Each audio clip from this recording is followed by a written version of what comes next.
things are not going well. The people coming out now don't even really know that, kind of know the difference or the way things were done before. They were never good old days. We have been bred to be competitive and oftentimes not collaborative.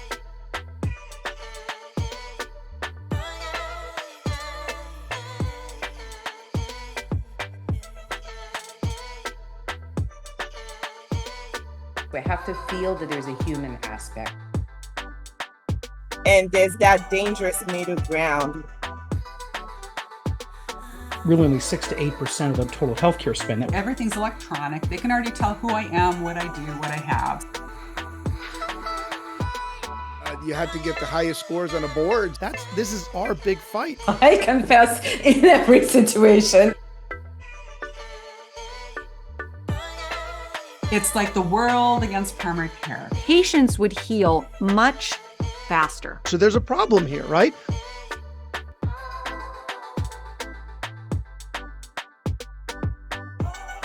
And the tagline says, I'm shocked. we got all our venting out. There's a lot of, I think we just got started. serious really fast. I'm shocked. I mean, where do I even begin? Hi, everyone, and welcome back to The Six. We are here filming yet another exciting episode with brand new posts and reels and tweets that we want to share and get some feedback from these fabulous physicians that are gathered here today. So without further ado, I'm going to ask each one of you to just introduce yourself in like a tagline or a sentence so that we can get ahead into the juicy parts. So let's start with Dr. Franchelle Hamilton. Take it away. Hi, as she stated, I'm Dr. Hamilton, founder and CEO of NeuroSwitch Weight Loss. I'm a bariatric surgeon, also board certified in obesity medicine. Excited to be here. Thank you. Wonderful. Dr. Alejandro Badia, you're next. Hi, yes, Alejandro Badia. I'm a hand and upper extremity orthopedic surgeon practicing in Miami and now in New York as well. Mm-hmm. And I am call myself a reluctant healthcare entrepreneur and book author. Love that. All right. Dr. Brian Gantworker, next. Hi, everybody. Thanks for having me. My name is Brian Gantworker. I'm a neurosurgeon, trained in complex spine. I come from a family of 2 doctors, my brother and myself, some of you who've met. I'm a solo practitioner, run my own business with my wife, and I've been doing so about 14 years. And I'm a tireless patient and physician advocate trying to empower us to take medicine back. Beautiful. Dr. Susan Baumgirtel, you're next.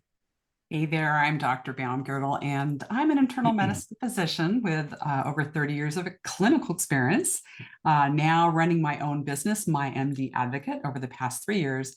And I serve as a telemedicine consultant and advocate for patients, also a book author. Fantastic. And last but not least is Dr. Bradley Block.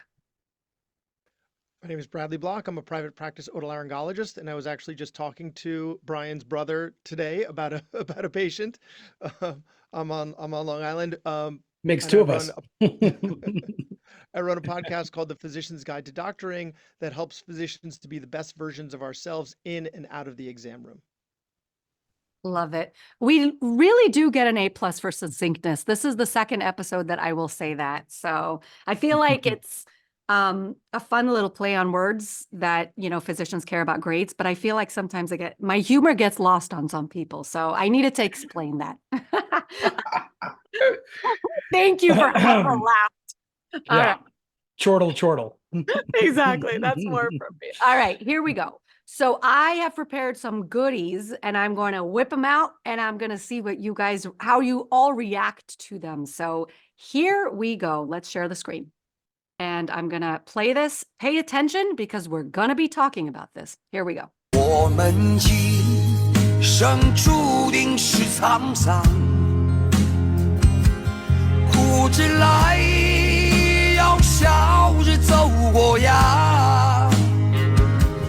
朋友啊，让我们一起牢牢铭记呀，我们今生生兄弟情一场。 All right. That was priceless. Now, that's right. I Now, love that. I'm going to say this to you guys, okay?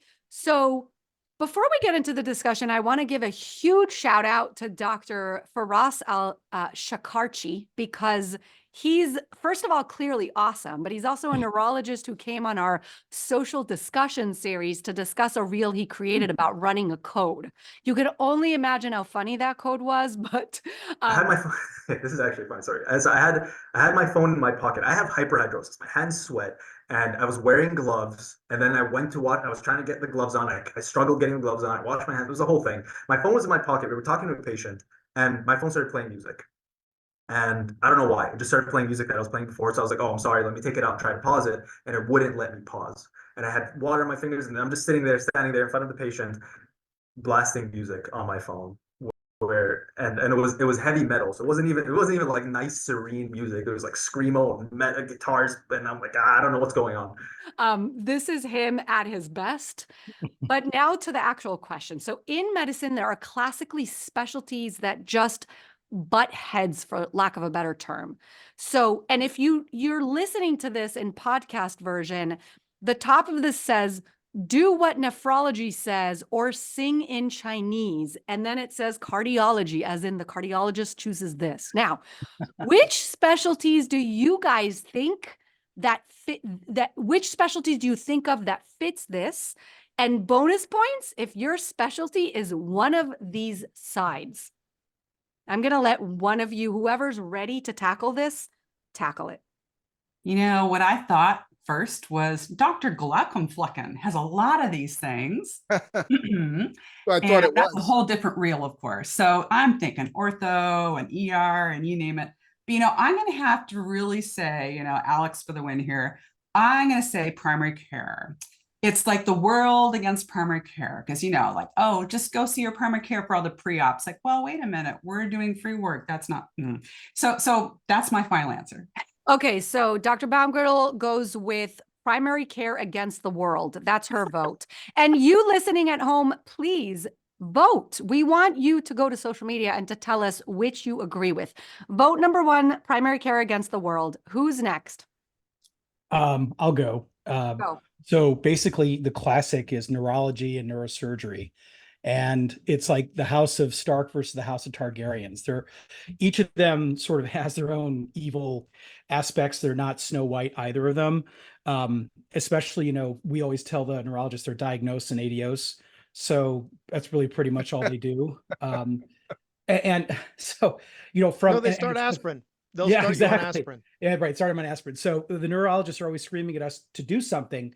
Like a patient has like a deep, you know, thalamic hemorrhage and you need to do something. And we're like, what would you like me to do? I can bore a hole straight into their cerebrum and go to the deepest, most intimate part of their brain and try to suck out the clock, but I'll make them a complete vegetable. So like there's that.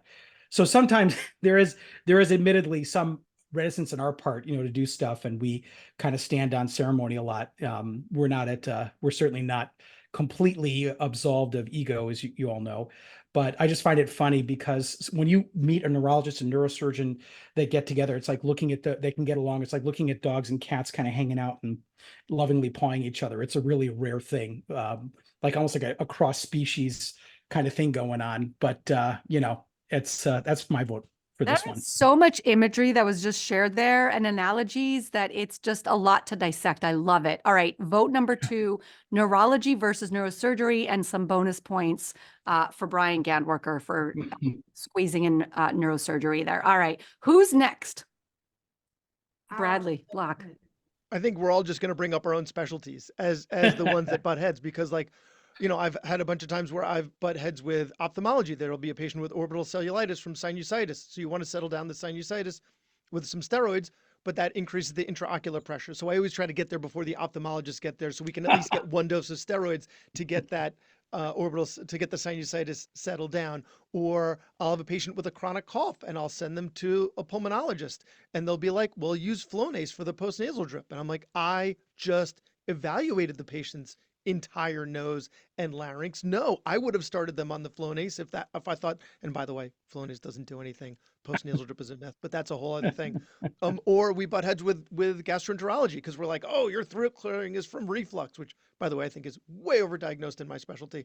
So we'll send them to the gastroenterologist and they'll be like, there's no reflux. What are you talking about? So we all have these like just lots of these different rivalries where we butt heads. All right. Franchelle Hamilton, you wanted to say something. Yeah, I'll go next, and I wear a lot of different hats. So I'll say I'll have two actually. So one is ER when I'm in my ER hat, and primary care. So I will have to agree with Susan. So as when I'm an ER doctor, and all these people come to the ER for stuff that I feel like the primary care should have taken care of, that's a lot of bunt heads because it's like, go back to your primary. Like, we can't really do something. Are you having a heart attack, a stroke, an ischemic leg? Like, what is it? Some type of trauma. If it's not that, you need to go to your primary care doctor. So I will say ER doctors and primary care doctors. And then the other one, believe it or not, when I'm general surgeon and bariatric surgeon, those two butt heads, because the general surgeons don't want to do anything with a bariatric patient. Anytime a patient has had a bariatric surgery and they have any type of general surgery problem, they'll automatically say, call the bariatric surgeon. And I'm like, but this is an abscess. This is something that you as a general surgeon, because I was trained as a general surgeon, can also do. Or they have an appy. You can do this as a general surgeon, but often anytime they've had any type of bariatric surgery, they automatically want to bunt to the bariatric surgeon, even though it's a general surgery problem. So, but I'm remembering from medical school when I did my gen surge rotation, and y'all do like a Roux Y, and they're like, some of their duodenum ends up in their elbow, and like, you know, how are they supposed to know where anything is? So then we have to call ortho and neurosurgery because the intestines Yeah. in the brain and in the sinuses for ENT. No, just No. And everyone then sings in Chinese at that point because they're Yeah. leave us alone. Pretty much. All It's right, like peds and shunts. It's the same thing with pediatrics and shunts. It's always the shunt, except when it isn't. So I will say in my defense of primary care, how I ran my practice is I told people never to go to the ER, always see me first. So I could diagnose PE about 20 feet away. I didn't need an ER, but I do understand that little risk. So I get it.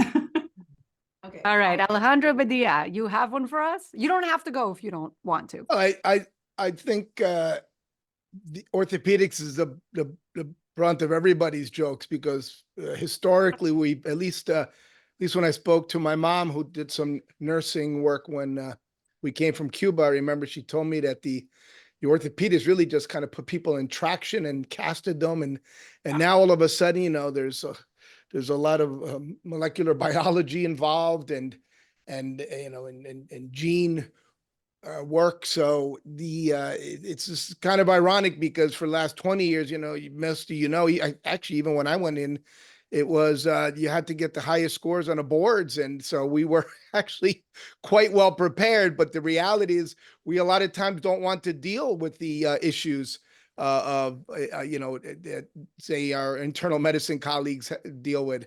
We just don't want to, so we kind of feign that we're too dumb. You know, it's you know, strong as an ox and twice as dumb, you know, that sort of thing. So that's, you know, but I think we all take it in jest, but definitely there's often headbutting because of it. the pods are the ultimate fake out. They're actually one of the smartest people in the room, but they'll pretend like they've got excoriating Right. things on their knuckles, like they're dragging them. Right. And so they can outsmart you. Definitely. I know that from a lot of orthopedic colleagues. They've faked me out for many, many years until you figure out that they're not dumb.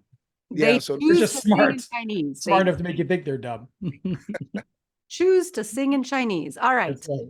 So our choose to sing in Chinese section is now completed. I am going to actually plead the fifth in general in this show because I'm just trying to facilitate the discussion. I have my own opinions as a former internist, just to give you a hint on what I think.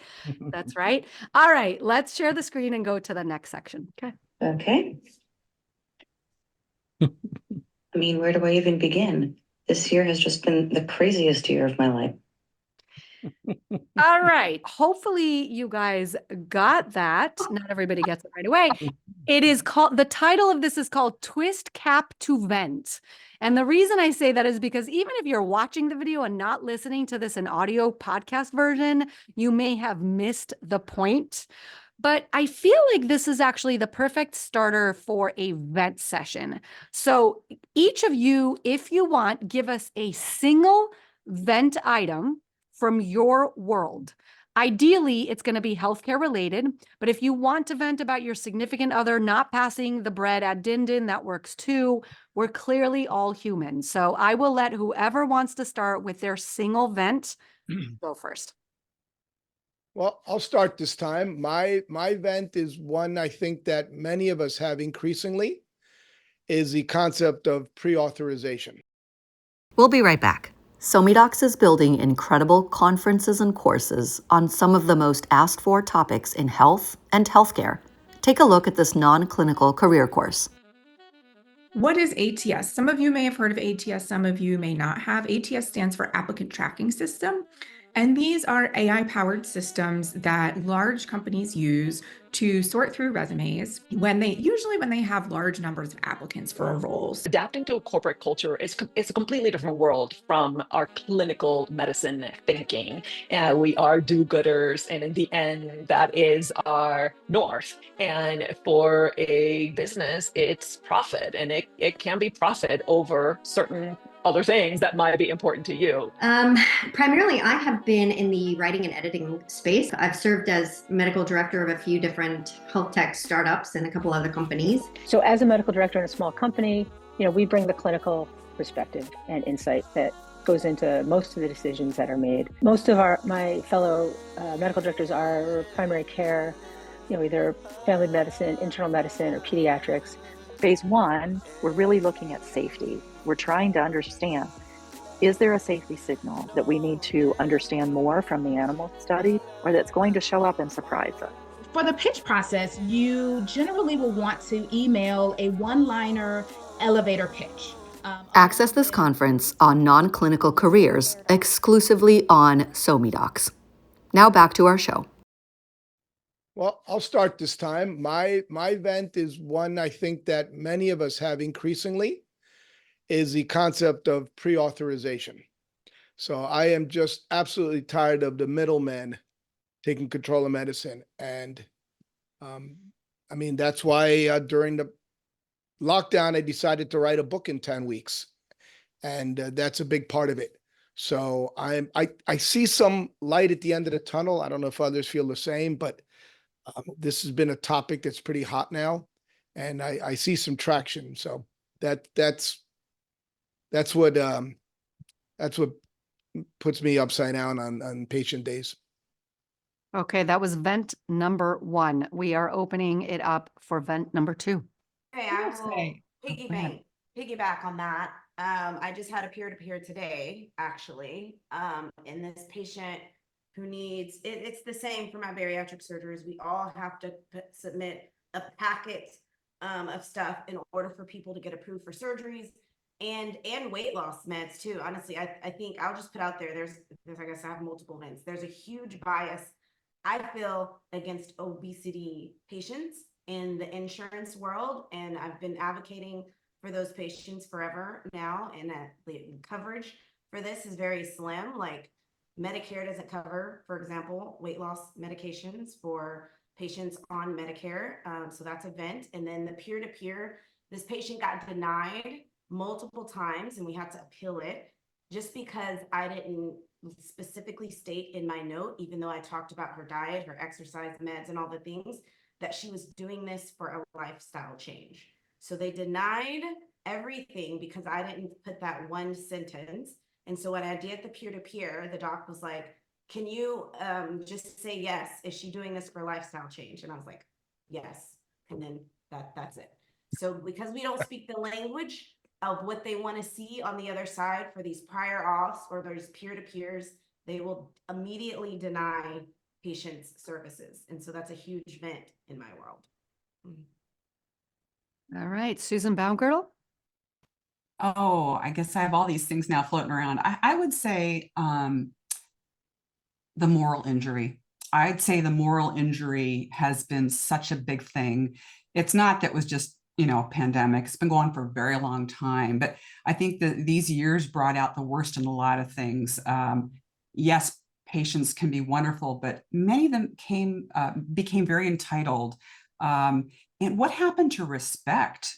What happened to kindness? What happened to civility? What happened to communicating with good intent? Suddenly many of the times the doctors were villains, we're suddenly evil, money mongering or not caring. And then, the rise of Dr. Google and all of that. And so it was kind of I find very negative flavors many times, realizing that it just wasn't like, dare I say, the good old days where there was a lot of respect and kindness. So kind of vilification and this moral injury, not good. Well, Susan, if I can add, I'm glad you're saying moral injury instead of burnout, because we Yes. use burnout a lot. And I find that, I think most physicians are very resilient. If not, we wouldn't be able to get through, anywhere from 12 to 14 years of education and training. And on my podcast, which is every 2 weeks, I just had Simon Talbot, who wrote this landmark article with Wendy Dean about moral injury. Doctors Talbot and Dean were guests of Dr. Samuel Shem in our Conversations with Shem Season 2. So when Wendy and I got speaking, we realized that although I'm a plastic surgeon, although she's a psychiatrist, we had been feeling the same things, and it fit the concept of moral injury fit what we were both feeling. So, that was one of the sort of aha moments when we realized that we're both coming to this from very different directions, and yet the concept fit for both of us. And so that was sort of when we started running with this. How we met was a little bit sort of interesting and non-linear, but I was doing research in upper extremity transplantation that was funded by the Department of Defense. I was working for the Department of Defense in the funding arm. Yeah, where did I was always curious when I first read the papers, where it was a beautiful metaphor when you brought in war. It's like an unjust war. Yeah, no, I 100% agree. I think there's burnout. Look at teachers. There's so many different professions that have burnout, but the moral injury, whoa, it's been really bad for us. All right, Brian or Bradley? Brad, you want to go? Sure. I want to vent about the next pandemic that's going to happen and how unprepared we are for it because of all of the misinformation and disinformation and pseudoscience that's out there. And what I really need to vent about is the fact that some of this is being pushed by physicians for their own personal gain. And so that really undermines what we're trying to do in healthcare, right? It's going to make it that much harder for us to be able to make sure that people get vaccinated. And currently, there are lots of vaccines that people aren't getting because of all the misinformation and disinformation and pseudoscience that's out there. Okay, Brian? So I'm going to take a slightly different tact. Up until recently, I was very active on Twitter and other ones, and we actually ended up getting doxxed. And there were some threatening phone calls made to my office about some stuff. I don't even know what it was about, but sort of took a Twitter break for a minute. What I'm really tired of is, screaming out into the void and trying to explain to the general public that doctors don't drive the price of healthcare. The perfect example is before, we all were employed and we were all like 80% of us were independent or part of group practices. We were really only 6 to 8% of the total healthcare spend. That was before all this. But now, what is it? 80% of us are employed. And I will bet you dollars to donuts that the cost of care won't go up. I won't go down. It will go up. So I'm really tired of sort of the policy wonks. And that's what I really try to point out to people. There are think tanks of all the political stripes. There's the Cato Institute, there's the American Enterprise Institute, there's the Brookings Institute, and these are all institutes that are paid for by insurance companies via numerous machinations that are their sole job is to misinterpret healthcare data and to lie to Congress. I'll give you an example real quick. So I got into a discussion with a healthcare policy advocate that said, quote, most doctors are really happy with Medicare as it is. after the 3.5% cut. And I asked him point blank, now, did you ask them how many of them are obligated to still take Medicare because of their current employment situation? Total silence. The other thing I got into him was he stated that because physicians are winning the majority of these No Surprises Act portal, I'm sure your listeners know about the No Surprises Act and the independent dispute resolution portal, where you can go in and sort of do like a baseball style arbitration between you and the insurance company when you bill a patient who's out of your network. He said because physicians were winning upwards of 3/4 to 80%, even 90% by some reports, so that we had to lower the price that they were paying physicians because we were winning too much. So that's the nonsense. I know my friend Dr. Badia is laughing there. It's God's honest truth. And I've gone toe to toe with a lot of these guys, and they actually will resort to literal name calling on social media. And I just say, let's dance, baby, anytime. I can do this all day. And they usually back down because they know they're lying, but they can't possibly, and you'll see actually they'll come out of the woodwork. They have guys from like American Enterprise Institute, like defending the Brookings Institute guys. It's totally psychotic. It's like you're a libertarian and you're a Democrat, but they're on top of you, the doctor, because you've kind of just pulled the rug up and you're looking at all the nasty things hiding under it. And you're like, oh wow, snap! You found out. It just gets really tiring because you have to unwind the whole ball of yarn for people over and over and over again. It's exhausting.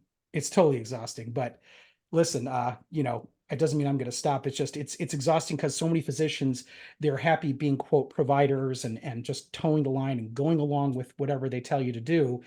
And it's really frustrating because they don't know about how the sausage is made. And you try to explain to them and they're just so stuck inside that glass. But that's really frustrating, but it's always fun to sort of open a couple of people's eyes to what's really happening and why you can't fix things in healthcare. That's because of these people who lie to Congress and just come up with random papers that miscite things and misstate facts. So it's very interesting, but also terrifyingly frustrating. Well, Brian, I don't know if you saw the recent Senate Finance Committee hearing where they basically grilled. It was completely bipartisan, and they were grilling Whitty, the CEO. I watched that. Oh Yeah, my God. United Health. Yeah, did you know, Dr. Baumgartel, that United Health Group is the 11th most valuable company in the entire world?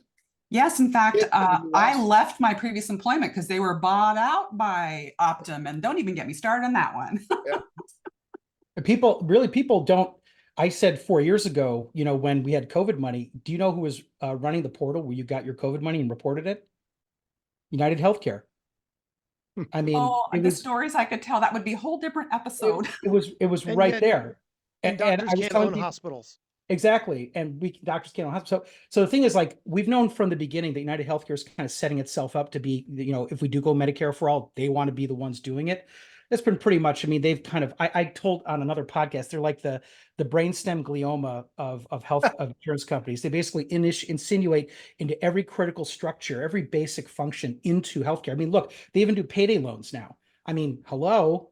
It's basically Darth Vader, like picking you up and force choking you and saying, you see me now? Do you see me now? How about now? And stay tuned because I just got interviewed today by a national organization to splash it in the news. So it'll be fun. Good.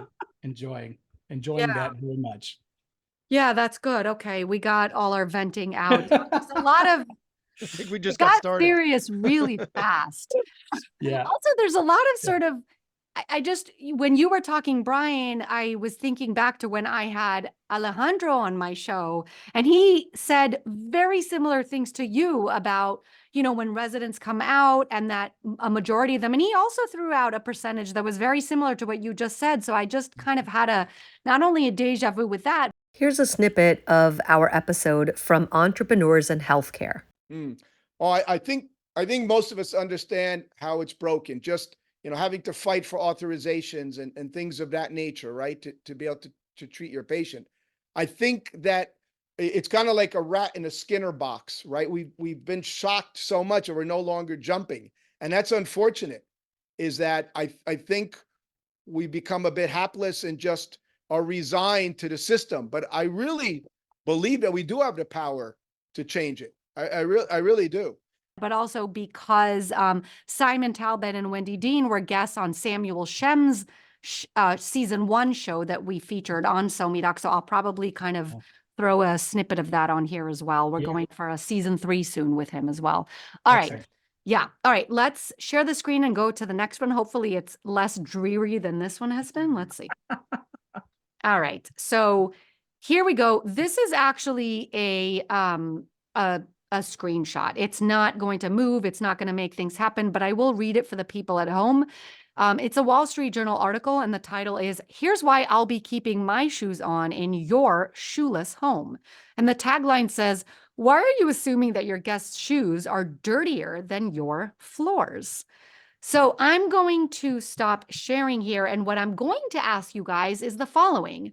First of all, the title is Team Shoe On or Team Shoe Off. And that's what I want to know is, what do you do in your household and why? And then additionally, do you have an issue with others' rules? Take it away. I have several responses. First of all, I have RA and my poor little feet don't do well barefoot in someone else's house. So I want my shoes on and socks aren't good enough. Second of all, my husband's Asian American. Oh yeah, shoes are off because that's kind of the tradition. So from a both perspective, if someone comes to visit me, I don't care if they leave their shoes on or off. It's their choice. When I come in my own house, I have my slippers and my other shoes. So it's like a mixture. I respect people. I want things clean, but you know what? My personal poor feet health comes first. Very fair. Who's next? I mean, if you have a medical condition, sure, go ahead and keep your shoes on. But like in my house, we take our shoes off because I don't want you tracking in whatever was outside. Like whoever wrote this article, I think, and I didn't read it, how are you defining dirty? Right? Like, what is it? Like, can I eat off of the floor? Like, what are we finding on the floor? Like, yeah, I have 3 little boys. They eat off the floor. Like, you might as well just dump their food directly onto the floor and just feed them off of that. So like, yeah, I don't want you could have stepped in dog poop and now you're tracking that in my house. So like, just please, unless you have a medical reason why you can't. And so like, elderly grandparents who come into my house who don't have the steadiest of gaits, like, yeah, we let them keep their shoes on because their shoes are grippier than their socks and we don't want them falling. But everybody else, come on, just keep your dog poop out of my house and take your shoes off when you come in. Hamilton. Yeah, that's so it's funny because we've moved several times, but we recently moved and we had this house built, and so I'm very nitpicky about it right now because we've only been in here a few months. And I will say that other houses we used to do shoes on, but since moving here and I can see the floors that we have, I can see every footprint and I'm very OCD about keeping a clean house. I probably mop almost every day. And so now I'm just like, shoes off, shoes off. And Susan, I have slippers, fresh slippers by my door and fuzzy socks for those who need something on their feet. They're clean. And so that's kind of what we do now. I will be right over. Yeah. All right, Brian or Alejandro. Yeah. So, I always, when you were talking about this, I was thinking about my dear departed grandmother, who didn't quite have plastic covers on the furniture, but awful close. She would lose her mind if you would walk in with your shoes on. I mean, we called her Bubby. For all you who don't know, that's like grandmother in Yiddish. So my Bubby would just absolutely flip her lid. There were multiple triggers that she had, but walking in with your shoes on or even putting your feet up on the furniture, she would lose it. She was old school. So she grew up in the Depression, the whole thing. So I tend to take my shoes off. I will leave my shoes on if they allow it, but I always ask when I walk into someone's house. I think it's just, I don't know. I guess it's just like you kind of want to reflect someone's values when you walk in their home. Like they invited you in, and I think just a show of respect to them and their hard work, or if they don't care, that's cool. We have a very old house, like we call it the I Love Lucy house because it was built in 1955. So we have an old house, but we still, do shoes off. And I think it's mostly because, we want people to sort of chill. You're in your, obviously people have foot problems, they can keep their shoes on, but just take your shoes off and relax. It's kind of like what you want the vibe to be. You just want everybody to just sort of relax and maybe have a drink or have a soda or whatever and just not worry about what's outside for a few hours and just enjoy yourself in our mutual company. That's kind of why I like taking shoes off too. But also if someone says, shoes off, I won't hesitate. I'll just take them off, whatever they want. Okay, Alejandro? For me, it's not an issue either way. I've noticed that for some people it's very important, but I do have a doormat actually on the inside and the outside. Understand about the dog poop, but yeah, it's just not an issue for me. Okay, I love it. Everyone has weighed in. Okay, next, let's listen to this. Okay, so I'm in an American hospital for the very first time. I'm Canadian, so when I tell you I'm absolutely shocked, I'm making a video. There is nobody in this waiting room, not even one person. There is a duck pond here. They have a water fountain. There are leather chairs. When you walk into the main lobby, it literally looks like a 5-star hotel. It's insane. It's crazy. There's a park here, like a playground for children. Like when you walk into a Canadian hospital, the paint is literally peeling off the walls. There are 4,000 people in the waiting room. Everybody's stressed out. Everybody's mad. There's like glass everywhere. People in like medical gear. It feels like you're in an apocalypse movie. This feels like a hotel, literally like a hotel. I don't know. I'm shocked. You guys, I was in and out. Like I was in and out in 15 minutes. 15 minutes. What? All right. So here's the question. So we call this duck ponds and parks. How does our healthcare system here in the US differ from Canada's? And in what ways are we better or worse? I mean, I'll just go. So Canada is obviously very sparsely populated compared to the United States. They have a lot less population density, and so they're a lot more spread out in terms of their access. Their access to good quality care I think it's there, but it's very, very delayed. And they don't have the ability to go to a local place and see a specialist. They oftentimes have to travel, sometimes hours, or even go to a different province. I mean, I think everybody sort of points to Canada as like a bastion of socialized medicine. I always hesitate to sort of make the comparison because it's really apples to oranges. We have a much higher dense population of people. And there's obviously a lot more disparity here in the United States between those that have and have nots. So we have our own issues with disparity in healthcare access and, being able to get the same quality of physicians. It's like this. I mean, I think our system is like fixable, without having to necessarily go to single payer. It's a controversial topic, and I don't want to broach that unless you guys want to later. But I think, our healthcare system is really fantastic in terms of the access to highly, highly trained people. Just take a look at our panel of people. I mean, we have an excellent primary care doctor, an excellent primary care doctor, hand specialist, an ear, nose, and throat surgeon, a bariatric, I don't know how many boards you have, Franchelle. I'm guessing you have several boards. So look, I mean, this is pretty cool. I mean, you can go anywhere in the United States, you're going to find somebody who's a fantastic physician who really gives a darn, and you can get in and get out. And we can, if you need a hip replacement, you need your hip done, it's not going to be 6 months. So people may, talk about single payer and everything like that. It's really scary because we have so many people here. It's like 3 times as many people here in the United States as they do in Canada. And their wait is so long, sometimes 2 years for semi-elective surgery. Obviously, urgent surgery, but that person may or may not have access to that kind of, maybe there's not a neurosurgeon to take out their cerebellar hematoma, or maybe there's not somebody who can take out that watch battery out of their esophagus or their airway. Eric, my brother, Bradley knows him too. I mean, he's told me horror stories about delays in care at even outside facilities in the state, not far away. And kids become septic, they die if it's just a matter of an hour or 2 or 3. So you can imagine a sparse place as large as Canada, not really that populated with physicians or hospitals or access. It's not ideal. And it won't be like, well, we'll just flip the switch and we'll all have the same number of hospitals. Nuh-uh. Rural clinics, inner city clinics, it's really scary. People will lose access, and it will kind of balance itself out eventually. But I just worry about the people that are going to get hurt in the meantime. I think we just really have to fix our current system, hopefully, some kind of way. I don't know how. Well, I agree with everything Brian said, although I will say that that ER must be in rural North Dakota, because I don't know any ER that is that empty.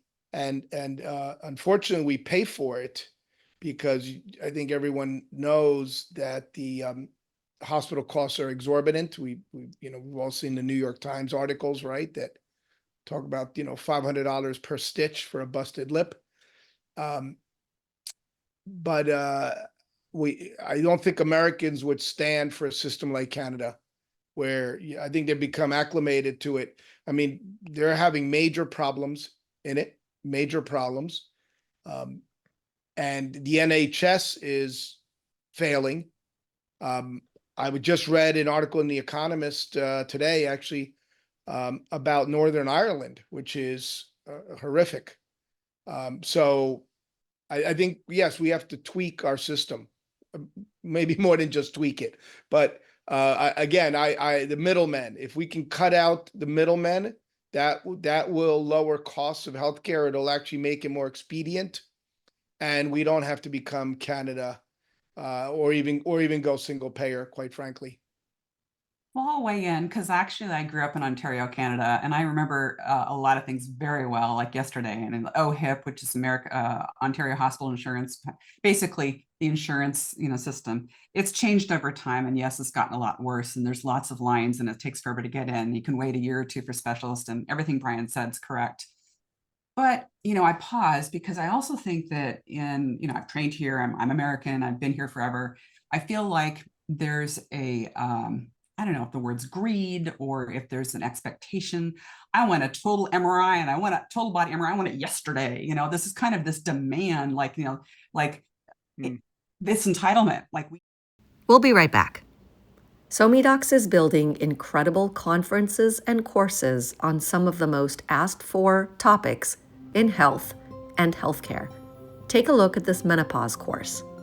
You'll learn about the psychological changes associated with midlife transitions, including relationship, identity, and life changes, body image challenges, and the psychological impacts of loss of reproduction. In my lecture, you will learn what the specific risk factors for women are and what a woman can do to mitigate her risk for cardiovascular disease in menopause. We'll be talking about the different things that can cause women to have changes in their sleep, and what might be causing those middle of the night awakenings, what might be causing you to have difficulty getting to sleep. We'll talk about orgasm problems and low libido, vaginal dryness, painful sex, arousal issues. And then we'll go through evidence-based, safe, and effective treatments for all of these issues. I will be speaking about the role of hormone replacement therapy, or menopause replacement therapy, in patients that have had cancer and undergone menopause.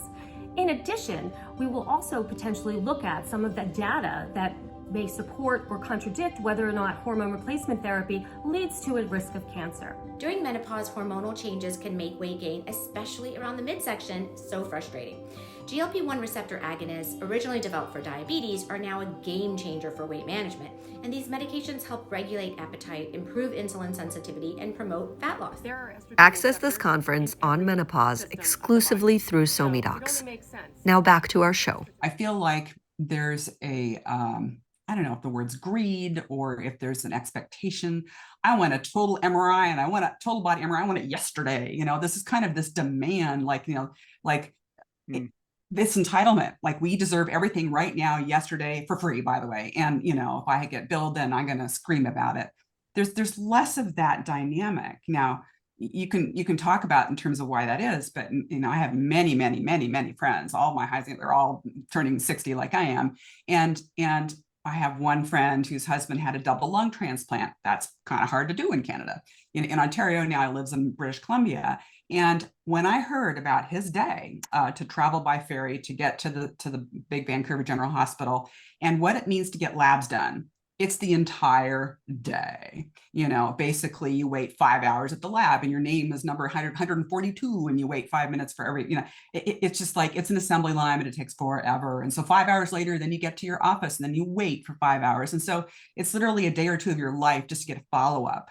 Well, Americans, again, call it greed or just expectations. boy, if people are pissed off if they have to wait 10 minutes at their doctors. I mean, it's just really unconscionable. So yes, there's got to be a better system. Neither system is a good one. I'm not favoring, you know, our system turned into Canada. That would just be the worst thing ever. But if we can pick and choose the best qualities and get rid of the entitlement, and then, you know, capitalize on the fact, like what Brian said, is that we have so many amazing, awesome specialists in people's degrees and people's experiences. I think we're in this tippy, slippery slope. Dare I go back to the moral injury part of physicians not even mattering. And so, you know, big corporate entities deciding that, doctors, schmoctors, we don't care about you anymore. You're too pricey. We're going to have someone who only has 6 hours of experience, understatement. That, you know, so that's our bigger problem. And that's going to dovetail into all of this, I think. So I'm going to jump in because, you know, when I wear my ER hat, that I see this all, it drives me crazy in the sense that we now have like, so I'm in private practice with my bariatric surgery and weight loss, and then I take call as a general ER. So when I'm employed in that model, and so in that model, or contracted in that model, they are all about getting the patient in and out. And it's they ding you. I mean, as soon as the patient gets in, you're clocked how quickly you can see a patient.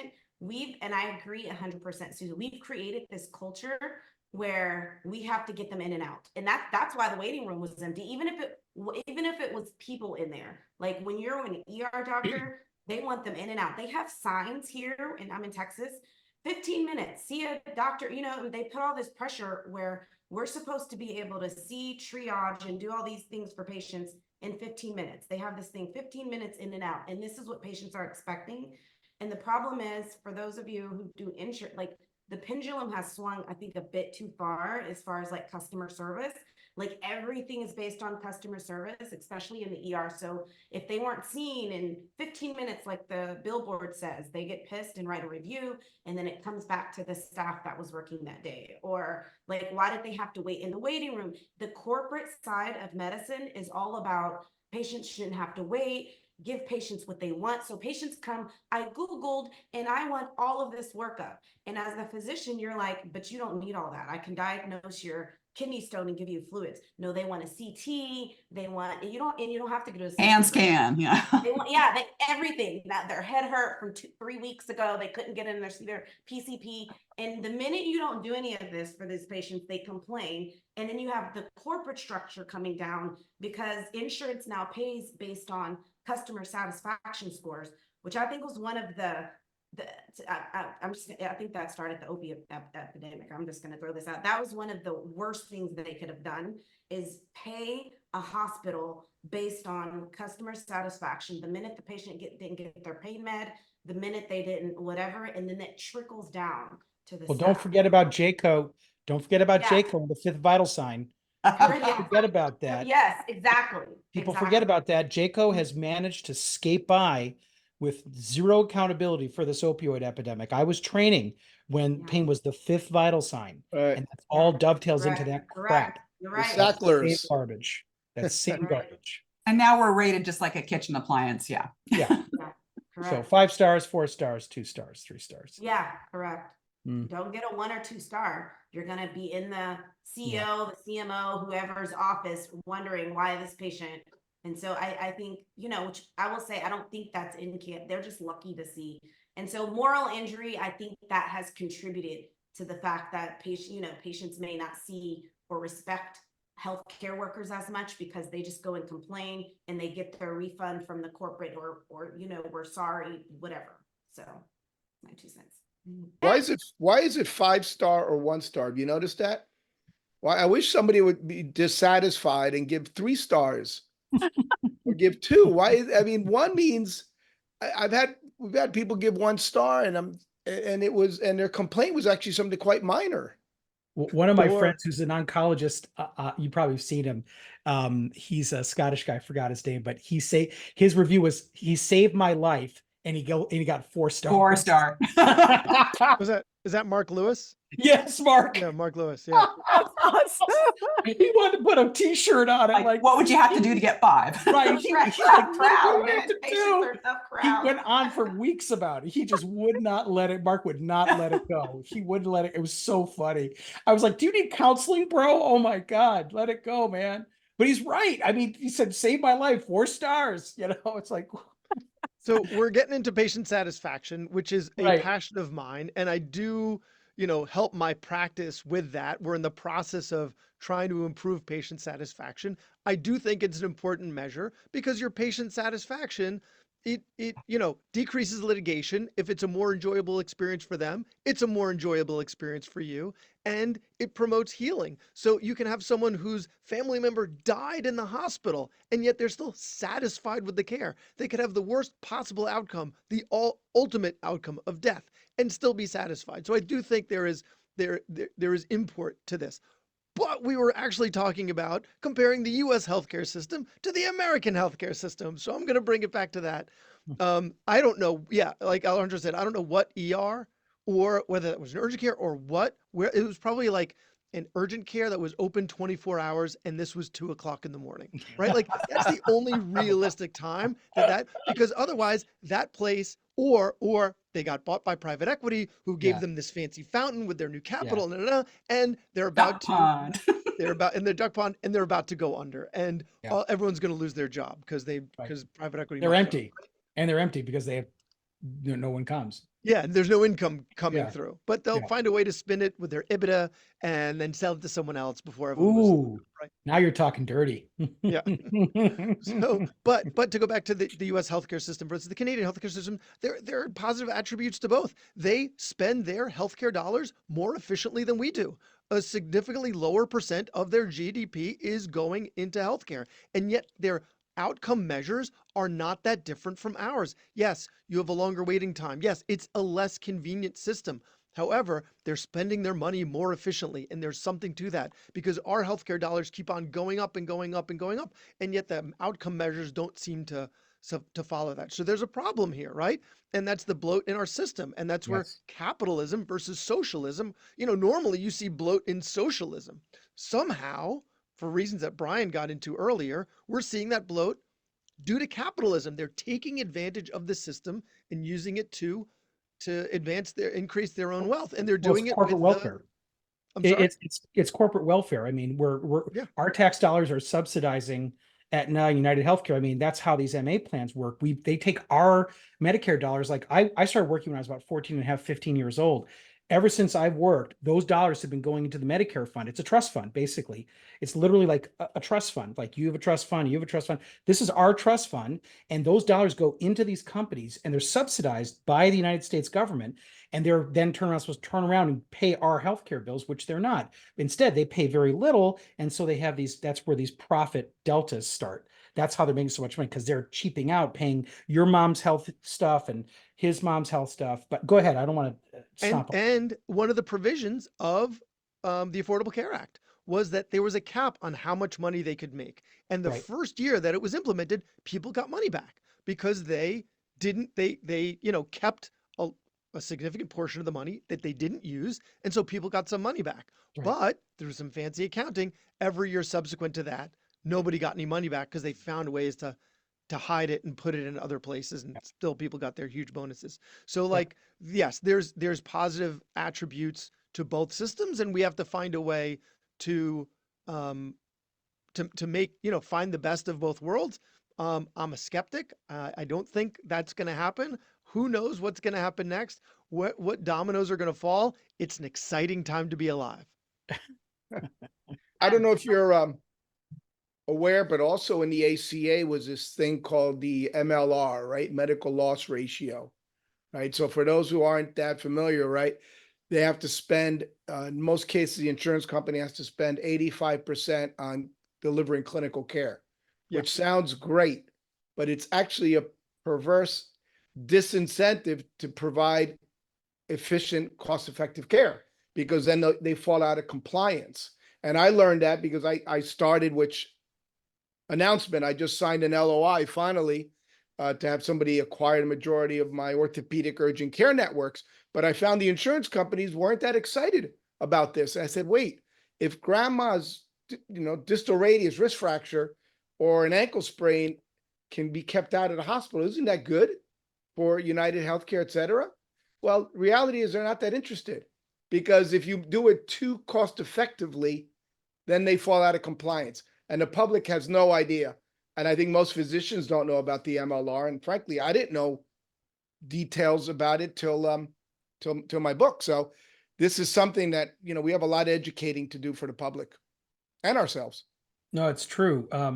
I was interviewed by the New York Times today, sneak preview. I don't know if it's going to actually end up in the Times or not, but I was very careful, obviously, with what I said, because they're not necessarily the most doctor-friendly publication. But it was interesting because he really wanted to understand sort of why, things are so expensive. And they're basically, it's a perverse incentive. If they, and also he said, well, how do the insurance companies make money? And sort of the flip side of that is, if you can do a hip at an ASC for, say, I don't know, $25,000 all in, and then you show that you can do the next year for like 22.5, then the insurance companies never say that's good enough. They said, you're going to do it now for 20, you're going to do it for 17.5.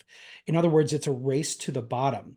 And then through creative accounting and the medical loss ratio, because they don't really want to show that they can save money. If they can show that the cost of care is still high and hospital prices aren't helping that, then absolutely they're going to say, well, we don't know what to do. We're not making any money. Yet executives are making 7-figure salaries. So that's kind of how that happens and why things suck so much. Well, I hope the Times picks up on that, Brian. We'll see. I really do. I'm not holding my breath. I'll let you know. Yeah. We'll see. Wonderful. This has been a great conversation. I think lots of great points were made, and I think lots of dissections for our audience to make as well as they listen. Okay, with that said, let's go to the final share of the night. Listen up. Getting new lines. No way! No way! Mom, not tonight! No, Mom, stop it. When they call, they're getting new lines. No way! No way! You're getting new lines. No way! Stop it! Stop it, Dad! You're getting new lines. No way! Tonight! No way! Yeah. No way! No way! Way. Mom, I thought I was really low on the list. Okay, so I'm gonna stop sharing. I felt like it was a good one to end, like a nice little positive end note, especially with the discussions that we've had. And we're calling this one Getting New Life. So when I saw this, I knew that I had to share it with the Fivers, because each and every one of you, and myself included, went into medicine for these types of moments to help people. So first question was, what emotion does this elicit from each of you? I know that as I was watching it with you guys, for some reason, like I got even more emotional than I did when I first saw it. But the follow-up question to that is, do you recall a moment in your own practice or even training that was amazing just like this? So I was just joy as the first emotion. Like, he was a young guy. I don't know how old that fellow was, but he was young. And to need a kidney at that age is obviously devastating. He must have been very, very sick. And also you're thinking about the person that maybe passed away to give him that kidney. But I recall a case I had when I was just starting out, maybe 3 years in, a young woman, maybe 3 years older than me, had metastatic cancer to the spinal column. And I just started out in practice myself, and she had come into my office in a wheelchair. And I asked her, how long you've been like this? She said about 3 weeks, and she had a huge met on her cord. And I just started freaking out because she had like barely any movement. So I brought her into the hospital the next day, did a 10 or 11 hour operation on her, lost a ton of blood. And right when she was coming on anesthesia, I was sort of holding my breath, and she started wiggling her toes right away as she was emerging. So it was a huge, cage, the, T10 or whatever it was, T10 to T3, laminectomy, fusion, rod, screws, corpectomy, cage, the whole thing. And, she became unstable at one point in terms of her blood pressure. I will tell you, I mean, boy, you take that big breath and they can move their feet after you're done that huge operation, man.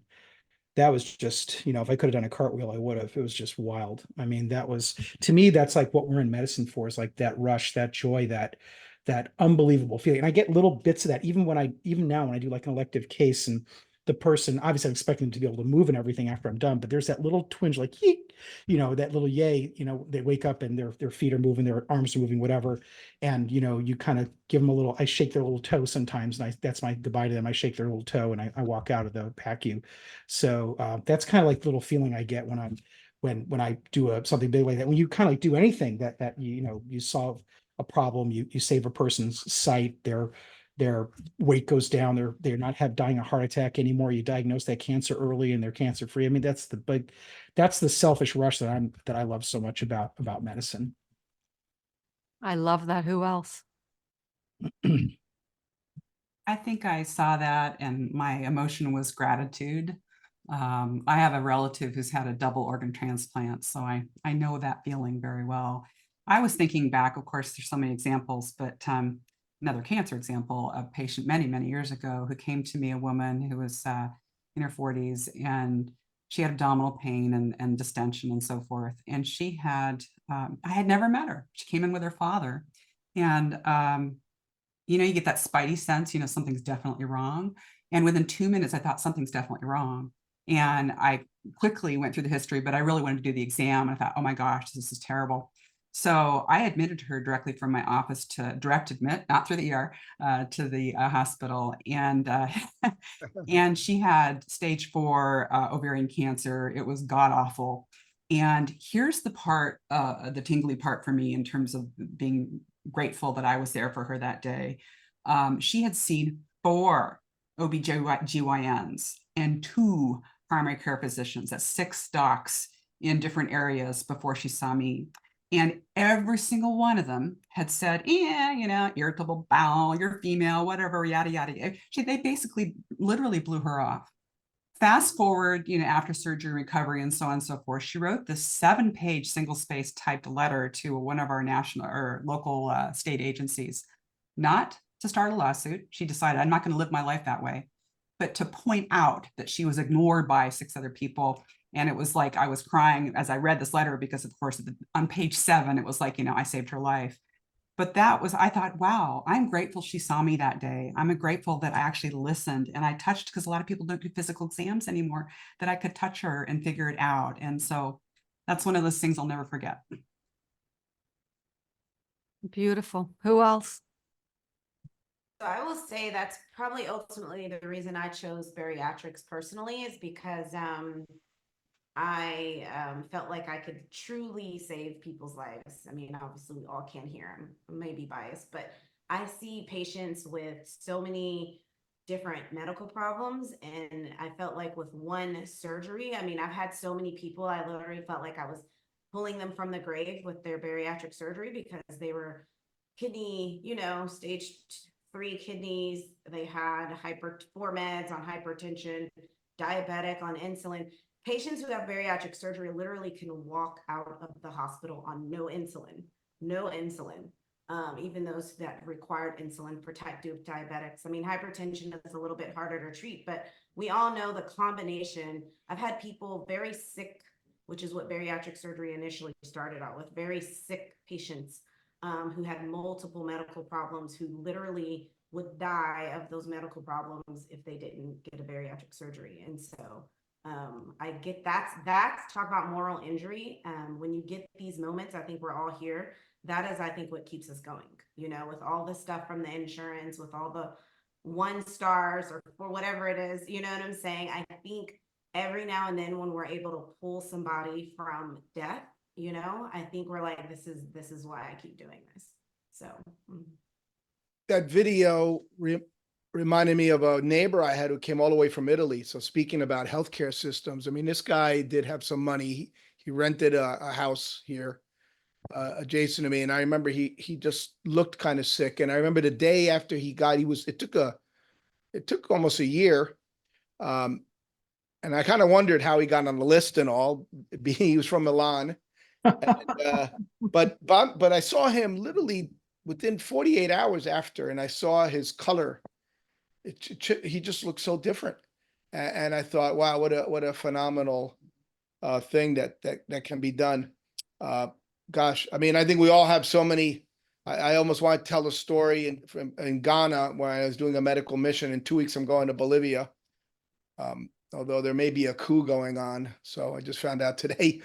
But I'll think about it. So a case I had, 73-year-old guy, they called me from Tampa, had cut off all 4 fingers in a circular saw making chime clocks for his grandchildren in his garage. But he had had a recent coronary stent. So they said to him at a big hospital in Tampa that he wasn't a candidate. And the guy said, look, I'm willing to risk everything. This is my hands. This is what, my passion. So he ended up coming down with air ambulance, and I called one of my then partners. I'm solo now, but that was one of the nice advantages. I got started. By the time he came in, I had basically everything tagged and most of the anastomoses done.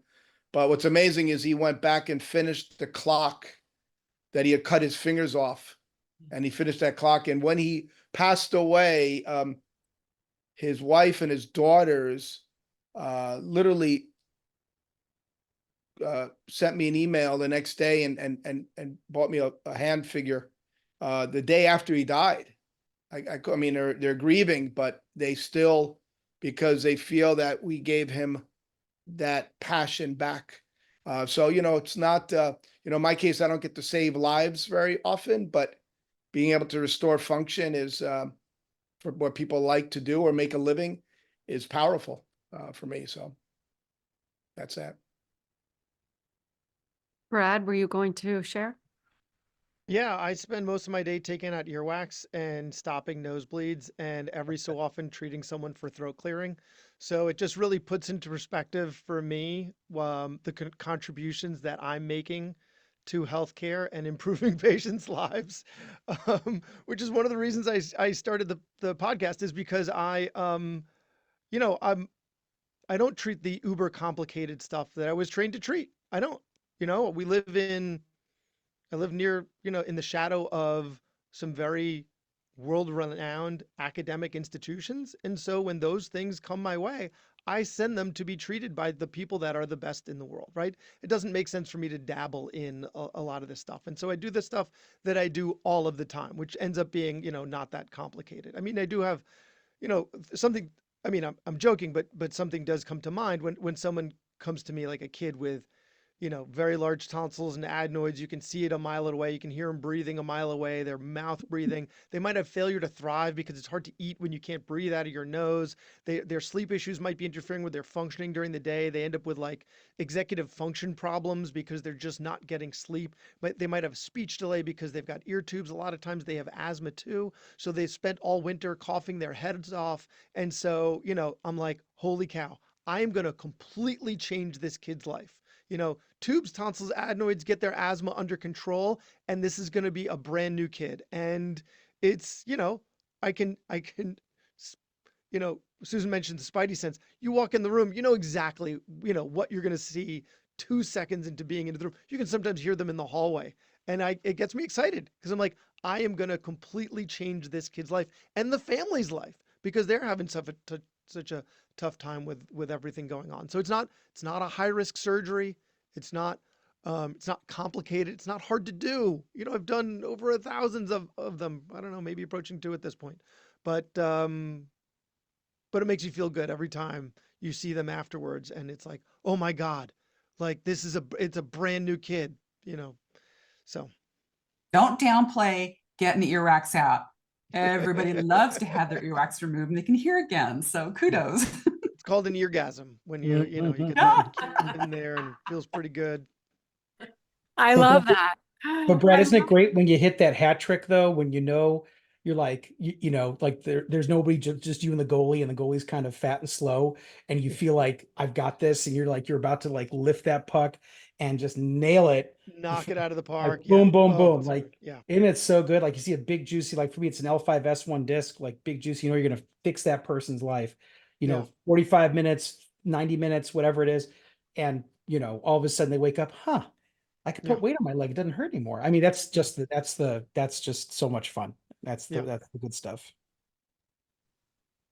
Oh, I love that. And I think that your humility is just really inspiring as well, Brad. I'm sure that you help many, many people. And like we said, the earwax removal, that's something. So not all of us have these really fancy stories. I mean, a lot of us in primary care really are helping people. We don't, surgically remove anything, but we're really still helping everyone out. But it's still exciting to see shares like the ones that I showed you in that reel.